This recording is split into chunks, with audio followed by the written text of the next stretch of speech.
Welcome, welcome, everyone. We are officially on Chapter 4, Body Composition. I feel like this is when we start getting into the cool stuff and start diving into program design and getting to know yourself a little bit better here. Some objectives will be to define body comp and understand its relationship to assessment of recommended body weight, explaining the difference between essential fats and storage fat, describe techniques to assess body comp, and be able to assess body comp using skin fold thickness and girth measurements. We also want to understand the importance of body mass index, BMI, and waist circumference in the assessment of risk for disease. We want to be able to determine recommended body weight according to recommended percentage body fat values and BMI. Body composition is used in reference to the fat and non-fat components of the human body. Fat mass is percentage body fat. Lean body mass is non-fat component. Recommended body weight, which is healthy weight, is best analyzed through assessment of body composition. Obesity is excess body fat, not based on total weight. Essential fat is needed for normal physiologic function. It constitutes about 3% of body weight in men and about 12% of body weight in women because of the sex-specific fat. Storage fat is in the adipose tissue, mostly just underneath the skin, subcutaneous fat, and found around major organs in the body. What are the basic functions of fat? Well, first of all, it's an insulator to retain body heat, energy substrate for metabolism, and obviously if you see this cute little film, it's a great padding against physical trauma to the body. So typical body composition percentages are here for male and women. 36 and 43% of muscle. Essential fat, we have 12 and 3, and 15 and 14 for storage fat. We have bone and other tissues. So yeah, here's the difference between both. What are some great ways to assess body comp? Well, we have the DEXA scan, hydrostatic weighing, air displacement, or a bod pod, skin fold thickness, which is through the calipers, girth measurements, we use a tape measure, and bioelectrical impedance. The DEXA scan is considered the gold standard technique to assess body comp. There's very low doses of beams of X-ray energy to measure body fat mass, fat distribution patterns, and bone density. It's not readily available to most fitness participants.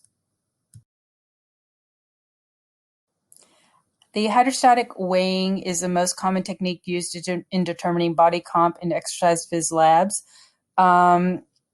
It requires a lot of considerable time and skill, space, and equipment, and it's not feasible for large groups. And if you are aquaphobic, this is not the thing for you.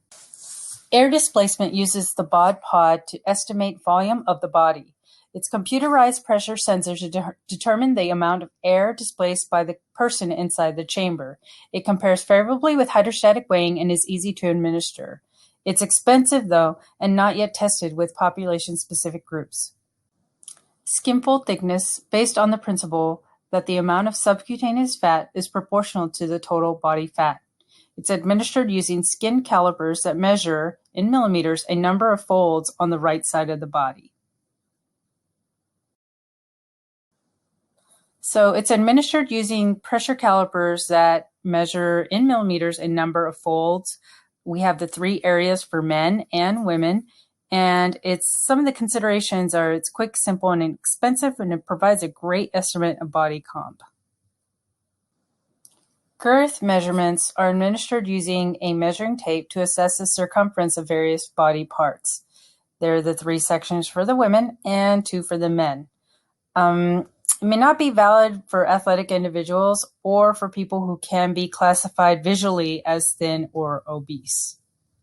The bioelectrical impedance is based on the principle that fat tissue is a less efficient conductor than the lean tissue of electrical current.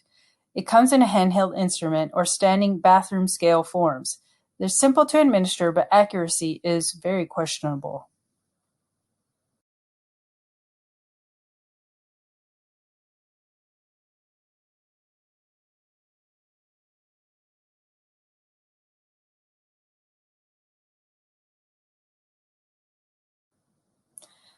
Body mass index, or BMI, is the most common technique to determine thinness and excessive fatness.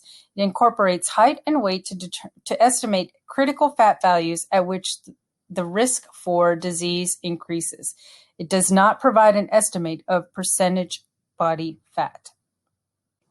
This is a great chart of how we determine the body mass index. So be quite familiar with this. This chart right here is a disease risk according to body mass index. So let's say you get a certain number, 26, and it falls right kind of in the center. There's an increased risk of you to have some disease, and your classification would be overweight. BMI is a useful tool to screen the general population, but it fails to differentiate fat from lean body mass or note where most of the fat is located. Prevalence of obesity exceeds 33% in the United States when using BMI. The way people store fat affects their risk for disease. Android obesity is seen in individuals who tend to store fat in the trunk or abdominal area. Gynoid obesity is seen in people who store fat primarily around the hips and thighs. Waist circumference appears to predict abdominal visceral fat as accurate. Visceral fat presents greater risk for heart disease, stroke, hypertension, diabetes, and cancer than subcutaneous or retroperitoneal fat.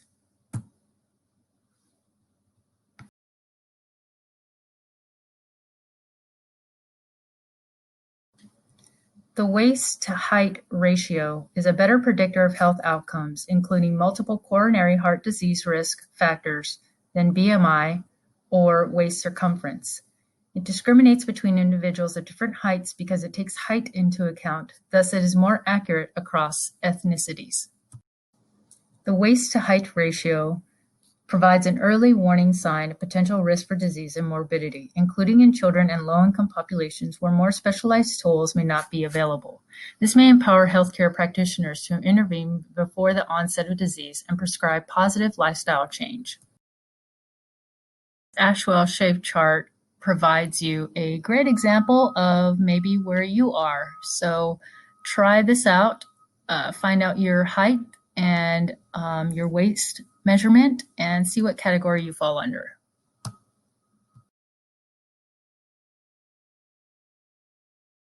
So in the slide before this one with the Ashwell-shaped chart, that's what this one's referring to, the health fitness standard, currently the best estimate of the point at which there seems to be no harm to health.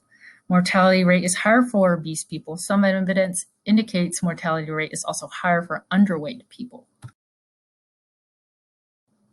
Most Americans are not overweight in the early years of life. Starting at 25, the average person gains 1 to 2 pounds and loses 1/2 pound of lean tissue every year. By 65, they will have gained between 60 and 100 pounds of fat, accompanied by a 20-pound loss of lean body mass. These changes can be detected without assessing body comp periodically. Underweight and lower limits of essential fat, you have to look at it this way. Extremely low body fat, you're compromising essential fat. The lower limits of essential fat percentages are in men 3%, and women 12%. Lean tissue decreases with age. 1 extra percentage point is allowed for body fat for every additional decade of life. And this last slide here is a typical body composition changes. And as we age, just notice what happens to the fat, weight, the lean body mass, and the body weight.